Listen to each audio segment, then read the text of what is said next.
Menteri Besar Selangor Amiruddin Syari menasihatkan supaya tidak mengambil langkah jangka pendek seperti membenarkan pengeluaran khas kumpulan wang simpanan pekerja KWSP dengan mengatakan ia adalah pendekatan populis.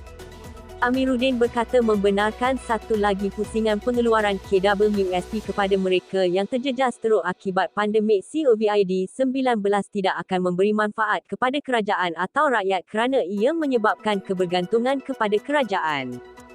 Tindakan itu, yang dilaksanakan oleh kerajaan terdahulu yang diketuai oleh bekas Perdana Menteri Muhyiddin Yassin dan Ismail Sabri Yaakob, adalah dasar yang tidak mengambil kira semua aspek secara menyeluruh dan akhirnya menyaksikan kekecewaan. Polisi yang tidak melihat secara menyeluruh keseluruhan aspek ini termasuk dalam pembangunan modal insan dalam negara yang akhirnya menyelesaikan masalah dalam jangka pendek. Pelaksanaan program populis itu akhirnya akan menyebabkan kebergantungan dan kebergantungan itu akhirnya juga menimbulkan kekecewaan dalam tempoh jangka pendek, katanya. Dia berkata demikian semasa program wacana Membangun Malaysia Madani di Pusat Konvensyen Antarabangsa Putrajaya PICC hari ini yang disertainya bersama Presiden Kolej Darul Hikmah, Prof. Muhammad Nur Manuti, Pengerusi Eksekutif Institut Darul Ehsan ID Prof. dari Muhammad Rizwan Othman dan Pengarah Institut Pengajian Sains Sosial IPSAS Prof. dari Haslinda Abdullah.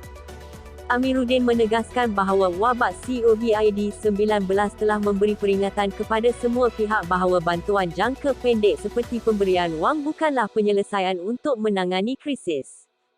Mengulas lanjut, dia turut memberi contoh sekatan semasa pentadbiran Muhyiddin untuk mengekang penularan virus COVID-19 dengan mengatakan ia memberi kesan secara langsung kepada rakyat sehingga menyaksikan kempen bendera putih dan kerajaan yang gagal.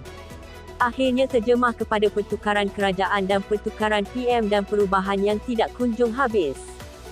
Sebab itu bila sebut Madani, kita akan kerap kali melihat aspek-aspek terkandung falsafah dan pemikiran sesuatu yang diistilah Madani, ada disebut tamadun peradaban. Sebab itu pembangunan dasar dan polisi tidak boleh melihat hanya melihat jabatan, melihat kelompok tapi harus sampai ke dalam hati manusia, katanya. Sebagai rekod, pentadbiran Perdana Menteri Anwar Ibrahim hari ini mengumumkan kerangka dasar baru untuk negara dikenali, Membangun Malaysia Madani, yang dirumus bagi mencipta lonjakan baharu kepada negara bagi menggantikan konsep keluarga Malaysia ketika pentadbiran Perdana Menteri Ismail Sabri Yaakob. Pada 15 Januari lalu, sekumpulan pencarum KWSP meminta kerajaan mempertimbangkan satu lagi pengeluaran awal sehingga RM30,000.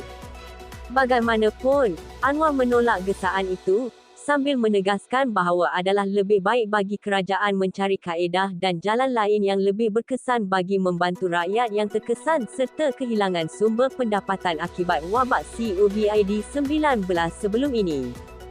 Dia berkata ini kerana kebanyakan pencarum memiliki jumlah simpanan yang sangat kecil dan jika kerajaan membenarkan pengeluaran sekali lagi, ia akan memberikan kesan kepada masa depan pencarum itu sendiri.